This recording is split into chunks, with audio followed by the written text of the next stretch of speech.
Sekali peristiwa, para pemungut cukai dan orang-orang berdosa datang kepada Yesus untuk mendengarkan Dia. Lalu bersungut-sungutlah orang-orang Farisi dan ahli-ahli Taurat, katanya, Ia menerima orang-orang berdosa dan makan bersama-sama dengan mereka. Lalu Yesus menyampaikan perumpamaan ini kepada mereka. Ada seseorang mempunyai 2 anak laki-laki. Kata yang bungsu kepada bapaknya, Bapa, berikanlah kepadaku bagian harta milik yang menjadi hakku. Lalu bapaknya membagi-bagikan harta kekayaan itu di antara mereka. Beberapa hari kemudian, anak bungsu itu menjual seluruh bagiannya, lalu pergi ke negeri yang jauh. Di sana ia memboroskan harta miliknya itu dengan hidup berfoya-foya. Setelah dihabiskan semua harta miliknya, timbullah bencana kelaparan di dalam negeri itu, dan ia pun mulai melarat. Lalu ia pergi dan bekerja pada seorang warga di negeri itu. Orang itu menyuruhnya ke ladang untuk menjaga babinya. Lalu ia ingin mengisi perutnya dengan ampas yang menjadi makanan babi itu, tetapi tidak seorang pun memberikan sesuatu kepadanya. Lalu ia menyadari keadaannya, katanya, betapa banyaknya orang upahan Bapakku yang berlimpah-limpah makanannya, tetapi aku di sini mati kelaparan. Aku akan bangkit dan pergi kepada Bapakku dan berkata kepadanya, Bapa, aku telah berdosa terhadap surga dan terhadap Bapa. Aku tidak layak lagi disebut anak Bapa. Jadikanlah aku sebagai salah seorang upahan Bapa. Lalu bangkitlah ia dan pergi kepada bapaknya. Ketika ia masih jauh, bapaknya telah melihat dia. Lalu tergeraklah hatinya oleh belas kasihan. Bapak itu berlari mendapatkan dia, lalu merangkul dan mencium dia. Kata anak itu kepadanya, Bapa, aku telah berdosa terhadap surga dan terhadap Bapa. Aku tidak layak lagi disebut anak Bapa. Tetapi Bapak itu berkata kepada hamba-hambanya, lekaslah bawa kemari pakaian yang terbaik, pakaikan itu kepadanya. Kenakan cincin pada jarinya dan sepatu pada kakinya. Ambillah anak lembu yang gemuk, sembelilah dan mari kita makan bersukacita. Sebab anakku ini telah mati dan menjadi hidup kembali. Ia telah hilang dan didapat kembali.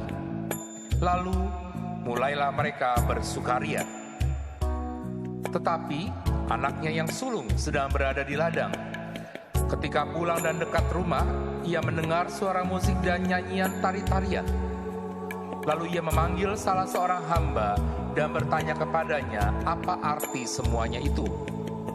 Jawab hamba itu, adikmu telah kembali, dan ayahmu telah menyembelih anak lembu gemuk, karena ia mendapatkan kembali anak itu dalam keadaan sehat. Maka marahlah anak sulung itu, dan ia tidak mau masuk. Lalu bapaknya keluar dan memujuk dia. Tetapi ia menjawab bapaknya, katanya, telah bertahun-tahun aku melayani engkau, dan belum pernah aku melanggar perintahmu. Tetapi kepadaku belum pernah kau memberikan seekor anak kambing pun untuk bersukacita dengan sahabat-sahabatku. Tetapi baru saja datang anakmu yang telah memboroskan harta kekayaanmu bersama dengan pelacur-pelacur. Maka engkau menyembelih anak lembu gemuk itu untuk dia. Kata bapaknya kepadanya, anakku, engkau selalu bersama-sama dengan aku, dan segala milikku adalah milikmu. Kita patut bersukacita dan bergembira, karena adikmu telah mati dan menjadi hidup kembali. Ia telah hilang dan didapat kembali. Demikianlah Injil Tuhan.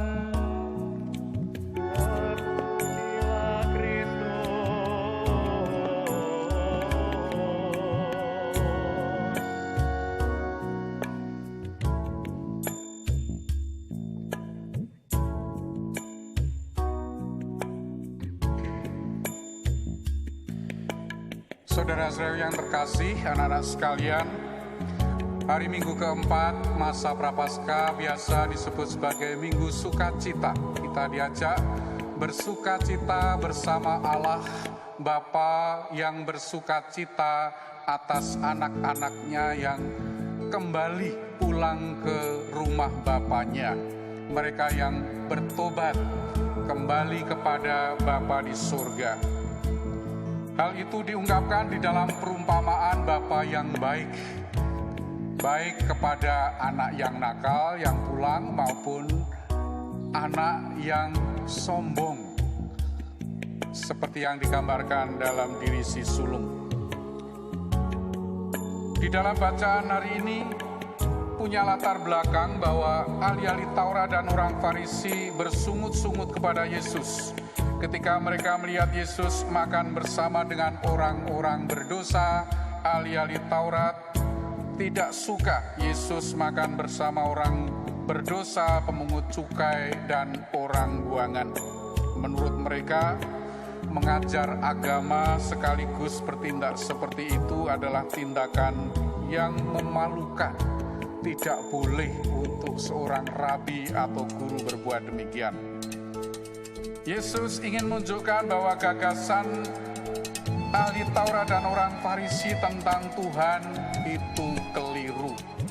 Menurut Yesus, Tuhan bukanlah hakim yang suka marah, yang suka mencari-cari kesalahan dan suka menghukum orang berdosa seperti kita.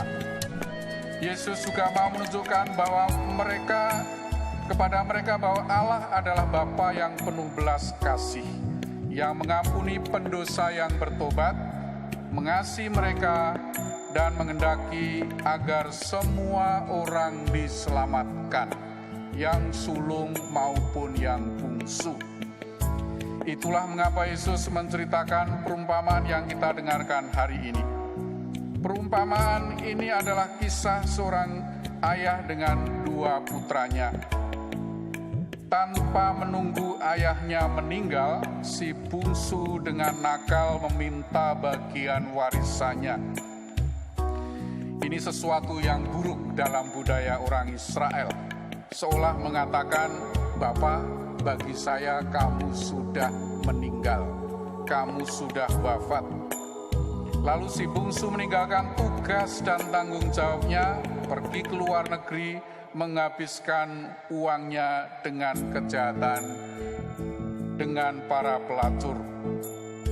Anak bungsu mewakili orang bukan Yahudi dan setiap orang berdosa. Putra bungsu menjadi miskin dan sengsara karena gaya hidupnya yang sembrono. Ketika dia memiliki banyak uang, tentu saja dia memiliki banyak teman untuk membantu membelanjakan uangnya. Tetapi ketika dia menjadi orang miskin, tidak punya uang lagi, dia juga tidak punya banyak teman. Untuk bertahan hidup, dia melamar pekerjaan untuk memberi makan babi-babi yang oleh orang Yahudi dianggap sebagai hewan yang tidak bersih. Ini menunjukkan kedalaman hancurnya harga diri yang ditemukan oleh si bungsu. Dari kaya raya menjadi bukan siapa-siapa.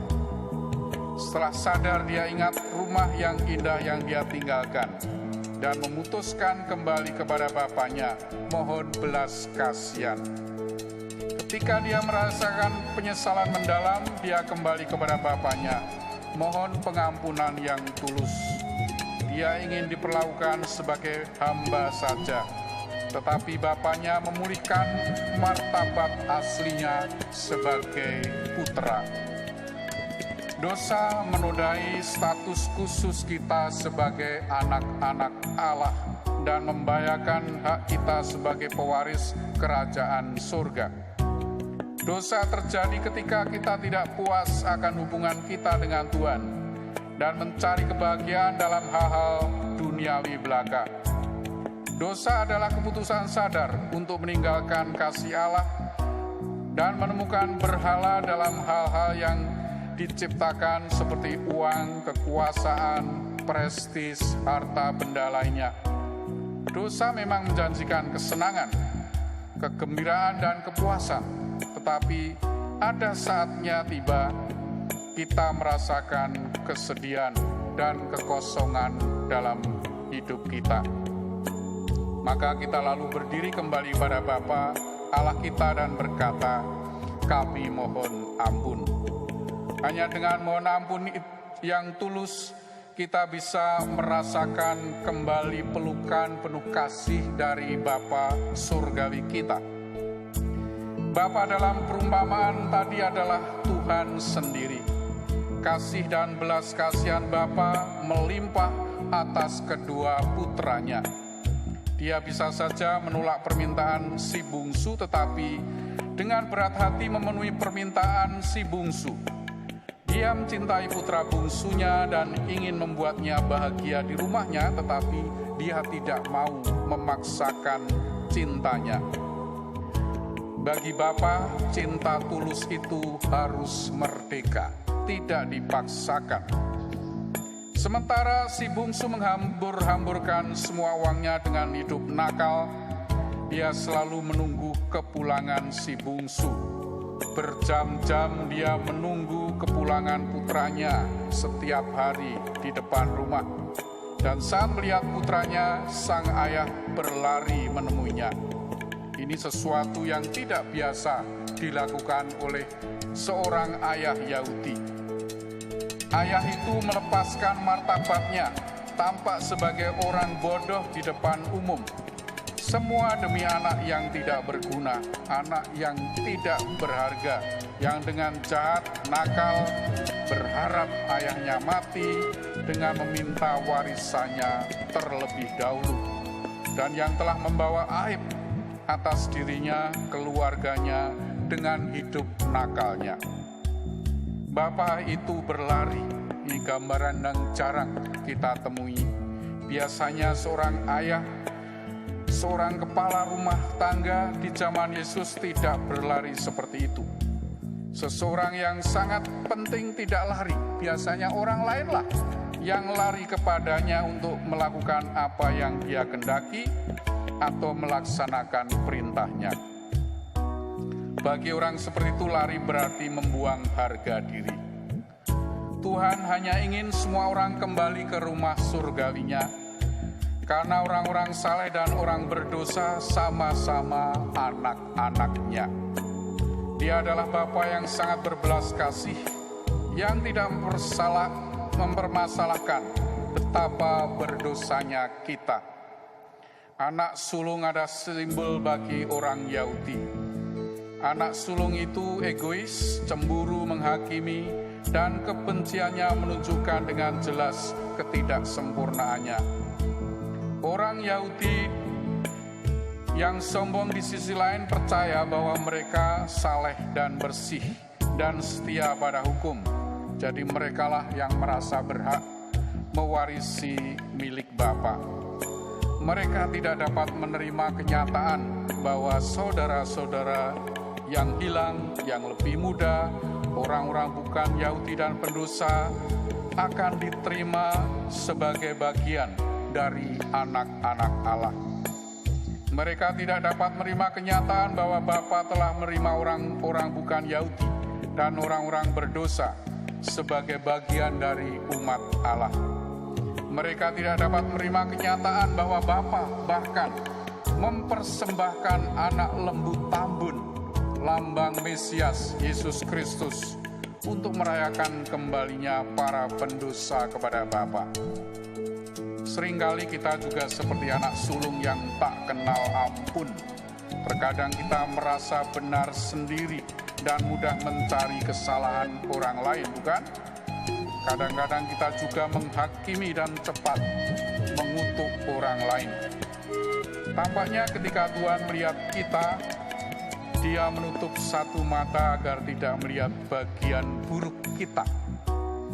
Tetapi ketika kita melihat orang lain, kita sering membuka mata lebar-lebar dan kita bahkan mungkin menggunakan kaca pembesar untuk melihat sisi keburukan orang lain. Kita perlu belajar dari hati Bapa kita di surga. Sebagaimana Yesus mengundang kita, hendaklah kamu murah hati, sama seperti Bapamu adalah murah hati.